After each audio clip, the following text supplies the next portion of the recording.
Adição: vícios e compulsões a partir de uma visão sistêmica.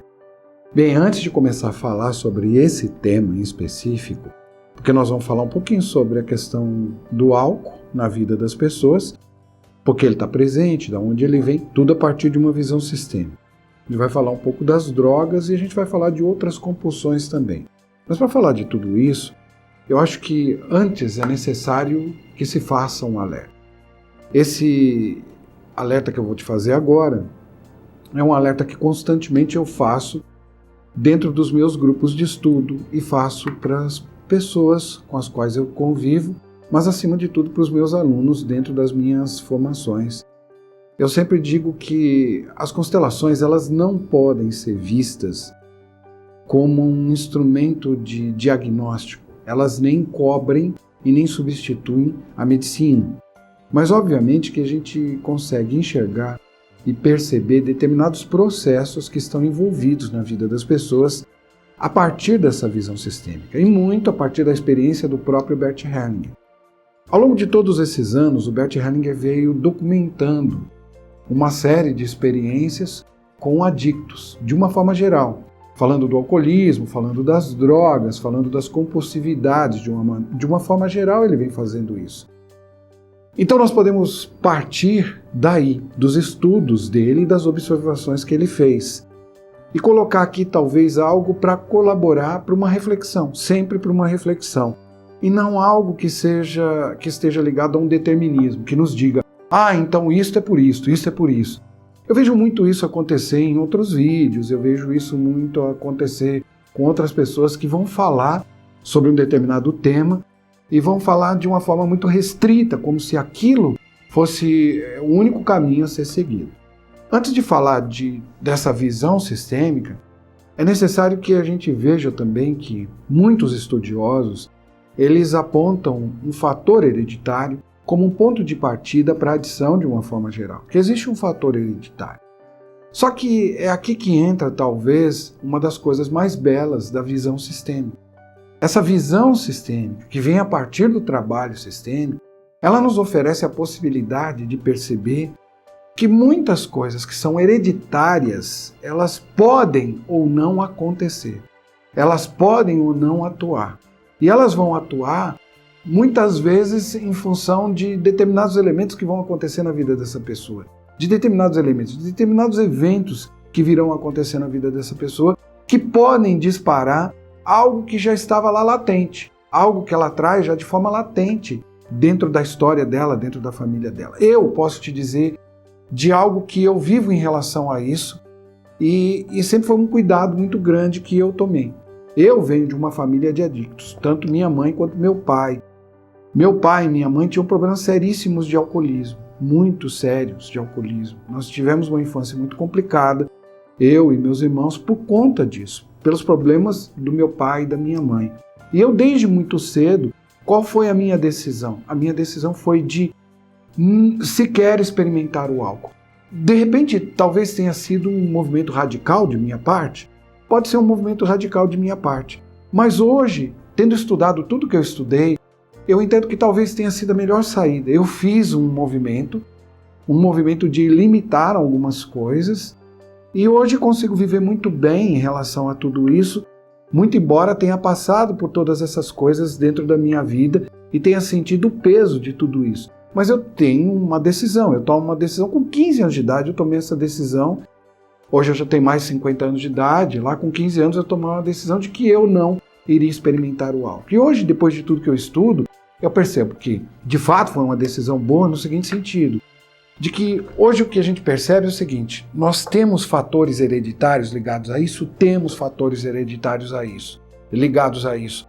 Mas hoje a gente tem também epigenética, que nos mostra que determinadas compulsões ou determinados vícios, eles podem estar sendo disparados a partir do estilo de vida de uma pessoa, de como ela vive e de como ela tomou as decisões na sua vida.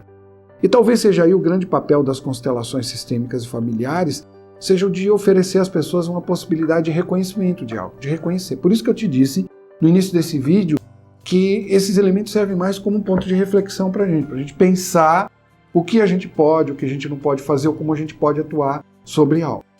E o Bert Hellinger, ao longo de todo o trabalho dele, daqui a pouco eu volto a falar um pouquinho mais sobre essa questão de hereditariedade, e vou falar um pouco mais também de alguns pesquisadores que eu acho que são interessantes para quem quiser depois buscar mais informações, saber um pouco mais sobre aquilo que eu vou dizer. Eu acho que a gente pode partir antes pelo trabalho do Bert Hellinger. E eu quero citar aqui um livro dele, que é Ordens do Amor, onde ele coloca ali algumas questões ligadas à adição.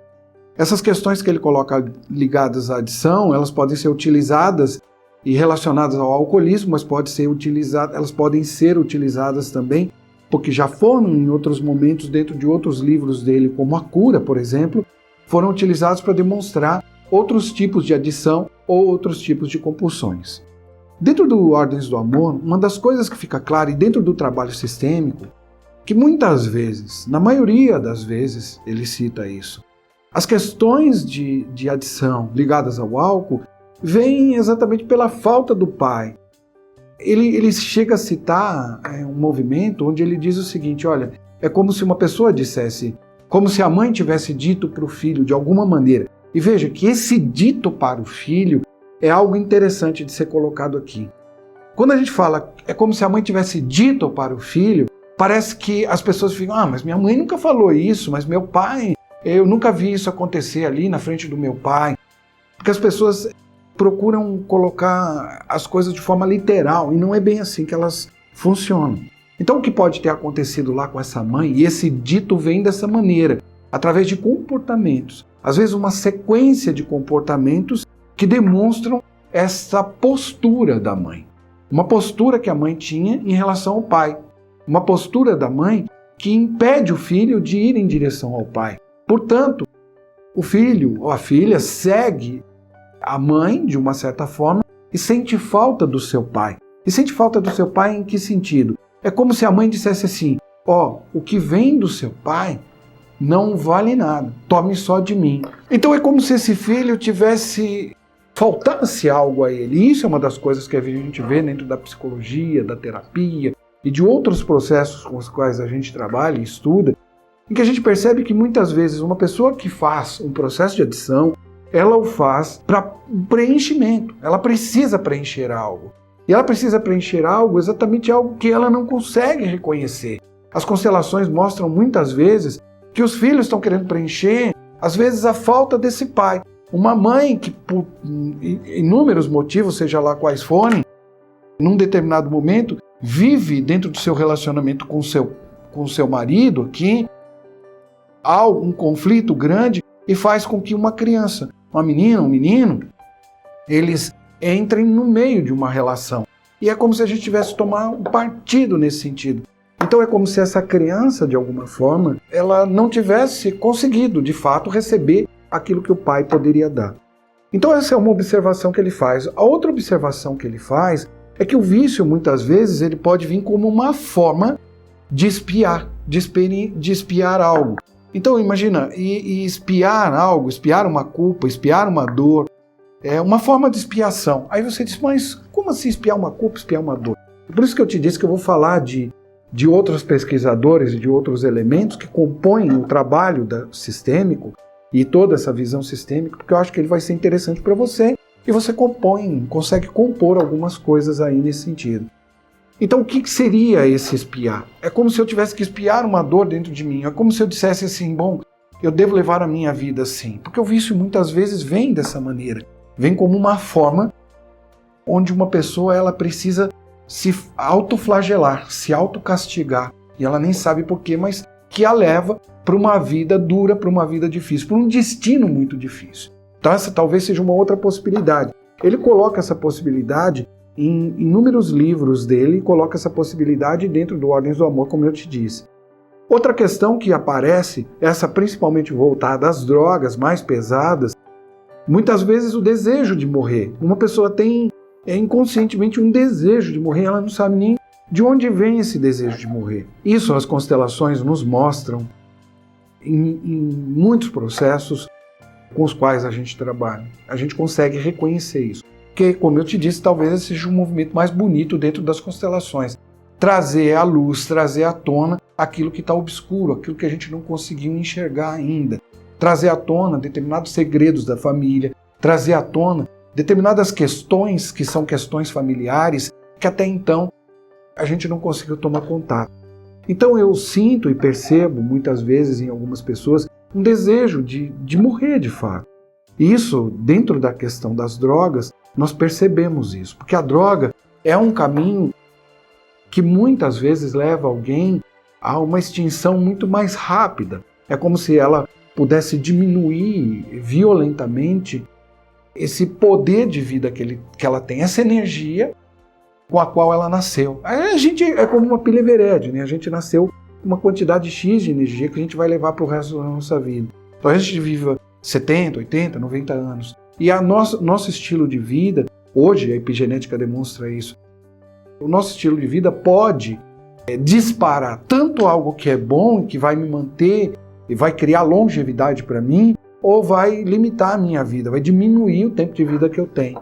Então pode ter um desejo de morte envolvido dentro desse processo. Mas tudo isso é importante que a gente traga dentro de um processo de uma constelação. Quando a gente faz uma constelação, quando a gente vai para dentro de uma constelação, isso fica claro, fica evidente para a gente. Eu quero citar um caso aqui, eu vou citar esse caso apenas porque a pessoa me permitiu. Não vou falar o nome dela, não vou dizer quem é, mas vou citar o caso. Ela vem para uma constelação e traz a seguinte questão dentro da constelação, que ela, de vez em quando, ela precisa usar o álcool, ela nem sabe por quê, e ela usa em grandes quantidades. E olha, tem uma vida boa, tem uma família boa, filhos lindos, uma condição maravilhosa, e com tudo isso ainda precisa fazer a utilização do álcool. Quando a gente entra dentro daquela constelação, o que ficou claro? Que há um movimento interrompido. Há um movimento interrompido muitas vezes em relação à mãe ou em relação ao pai, mas um movimento que foi interrompido dentro da vida daquela pessoa. E nós vimos isso nessa constelação e vimos em tantas outras acontecendo também. E eu te disse que é importante que num momento como esse eu fale de outros pesquisadores para você, para juntar para você elementos que você mesmo possa pesquisar. Você mesmo vai atrás e vai encontrar esses elementos e você não tem que acreditar naquilo que eu estou falando. Olha, como eu te disse, todos os estudos da psicologia, da medicina, nos mostram esse fator hereditário. Mas existem fatores que talvez sejam fatores energéticos contidos dentro de uma família. Quando se fala de energia, as pessoas têm uma ideia de que energia, você está falando de... você está falando de algo esotérico. Então não, energia é uma palavra que vem do grego, quer dizer ação, movimento. Então às vezes já existe um movimento dentro de uma família que leva alguém para uma determinada postura, que leva alguém para uma determinada compulsão, que leva alguém para uma determinada decisão na sua vida que ela nem sabe de onde vem e por que poderia vir. Então é necessário que a gente olhe também para esses outros elementos que conseguiram levantar essas questões. E eu quero te citar aqui, eu sempre cito, vira e mexe eu cito esse pesquisador, Ivan Bozomenid, que vai lá e mostra para a gente que existe muitas vezes uma lealdade com algo que a gente nem sabe dizer o que é, mas que existe uma lealdade dentro da gente e que a gente precisa buscar isso.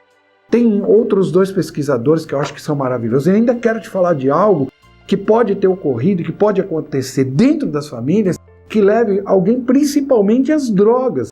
Eu já vou falar disso já já. Então eu quero citar um outro pesquisador para usá-lo agora como uma grande referência para te falar essa questão das drogas também. Mas antes eu quero falar de outros dois pesquisadores, que são o Nicholas Abraham e Maria Torok, que estão muito presentes dentro da psicogenealogia. E eles têm uma coisa que eles trazem sobre cripta e fantasma, né? E nesse sentido, quando eles falam de cripta e de fantasma, o que eles estão querendo dizer com isso? Cripta seriam determinados segredos que ficaram enterrados dentro de uma família. Então tem determinados eventos que aconteceram dentro de uma família que atuam até hoje em alguém. Até hoje estão atuando. Veja, tem uma outra pesquisadora que eu acho muito bonita. Eu começo a falar sobre essas coisas, eu me animo, porque eu acho que isso nos leva a pesquisar mais e entender mais o nosso próprio processo. Françoise Dolto, que é uma outra pesquisadora, uma outra psicanalista, ela trabalha com crianças e crianças autistas. Ela demonstra o seguinte através do seu trabalho, que para você poder falar de algo, de uma compulsão, ou falar de algo que acontece de um evento que está acontecendo dentro de uma família, e ela utiliza as crianças autistas até para falar isso, é necessário que você olhe, às vezes até 3 gerações passadas. Então, essa energia que eu falo é um movimento, né, que vem acontecendo dentro de uma família e que muitas vezes estoura sobre um determinado elemento. Estoura por determinados estímulos que aconteceram na sua vida, que você nem previa, mas que dispararam alguma questão ou fizeram com que você seguisse um determinado caminho. Então esse é um outro ponto que a gente deve ver. Mas eu te falei das drogas e falei que tem um outro ponto que eu quero me apoiar para falar das drogas. Eu sei que esse vídeo está um pouquinho mais longo, mas olha, ele tem que ser assim, não se trata de trazer para você um tratado agora, mas de trazer para você uma informação inicial. Só um ponto de partida para você buscar talvez uma ajuda, para você buscar talvez elementos na medicina, elementos na psicoterapia, e por uma psicologia, por uma psicoterapia, por uma psiquiatria, para que você entenda o seu próprio processo e para que você possa fazer transformações efetivas dentro da sua vida. Então a gente tem que ser, como eu disse, muito cuidadoso em relação a isso. Então pode estar um pouquinho mais longo, mas eu quero que você fique comigo para poder absorver o máximo disso que eu estou te dizendo. Então qual é o outro pesquisador e o outro elemento que eu quero te trazer? Eu quero trazer para você uma teoria que nasce lá com Gregory Bateson, lá no final da década de 50, lá em meados da década de 50, que é a teoria do duplo vínculo ou duplo laço. Nessa teoria do duplo vínculo ou duplo laço, por que ela foi tão importante para a terapia sistêmica? Ela sustenta a terapia sistêmica, é um dos tripés da terapia sistêmica. Na terapia sistêmica, e agora eu não estou falando só de constelações sistêmicas familiares, não, estou falando de terapia sistêmica. A terapia sistêmica e a terapia familiar utilizam muito esse tripé, que é a teoria do duplo vínculo, duplo laço, teoria da comunicação e a teoria geral dos sistemas. Então, quando a gente olha para a teoria do duplo vínculo, duplo laço, uma coisa que a gente percebe é o seguinte, muitos que ficou provado na teoria do duplo vínculo, duplo laço, pelo Gregory Bateson, foi de que pode existir, a esquizofrenia pode nascer dentro de uma família a partir de um processo social e não apenas de um processo físico, químico, biológico, não é hereditário, não, mas pode ser a partir de um processo social. O que isso significa? Que muitas vezes o conflito é tão grande dentro de uma família, existe um conflito tão grande aqui entre um homem e uma mulher ou dentro de uma família, que uma criança aqui pode se tornar esquizofrênica. Uma criança pode se tornar esquizofrênica a partir daí? Pode. Então, duplo vínculo e duplo laço, por conta do que essa criança vai receber em termos de culpa e da comunicação paradoxal que pode existir ali dentro da família. Veja, isso tudo para mim é muito forte, muito intenso e é importante que seja dito para que você vá buscar outros elementos ou vá pesquisar outras coisas. Então aqui, quando a gente fala de duplo vínculo, duplo laço, nós podemos também relacionar isso ao seguinte, imagina, às vezes a tensão e a pressão é tão grande que essa criança recebeu que sua visão de mundo ficou extremamente prejudicada. Ela não tem forças para enfrentar esse mundo. E nesse ponto se liga ao trabalho do Bert Hellinger, onde ele mostra essa falta do pai. Então essa criança muitas vezes sentiu falta desse pai. E por que é importante o pai? Porque você vai pegar outros vídeos que eu tenho aqui, onde eu falo para você da importância do pai. O pai é que nos leva para o mundo. O pai apresenta o mundo para a gente. E aí nesse momento, essa criança, por conta dessa pressão que recebe familiar, por inúmeros problemas sociais inclusive, numa desigualdade social tão grande como a gente vive aqui nesse país, e nas desigualdades que existem dentro dos relacionamentos de casal, nos conflitos dentro dos relacionamentos de casal, podem levar essa criança a não conseguir enfrentar esse mundo. E aí quando ela não consegue enfrentar esse mundo, o que ela precisa fazer? Ela precisa simplesmente sair desse mundo. É como ela se tivesse se isolar, é como se ela tivesse que criar condições de um isolamento. E a droga entra como um elemento maravilhoso nesse sentido, porque tira essa criança num determinado momento deste planeta. Tira essa criança, tira essa pessoa, tira esse sujeito, esse homem, essa mulher, e faz com que ele viva, por alguns momentos que seja, uma outra realidade. Uma realidade que seja mais tranquila, e mais fácil de suportar. Então veja, eu busco trazer nesse vídeo para você esses elementos para a sua reflexão, para que você possa refletir um pouquinho sobre isso. Bom, eu espero que tenha ajudado você de alguma maneira. Vou deixar 2 playlists aí, uma playlist aqui em cima de constelações, uma outra playlist que fala de terapia na nossa vida. E lembre de assinar o canal, clicar no sininho para você receber novas atualizações. Eu sou Carlos Frois e fico feliz de que você esteja comigo me acompanhando aqui. Lembra de assinar o canal e passa para outras pessoas. Comenta o vídeo aí também, tá bom? Um grande abraço e a gente se vê no próximo vídeo. Até lá, valeu!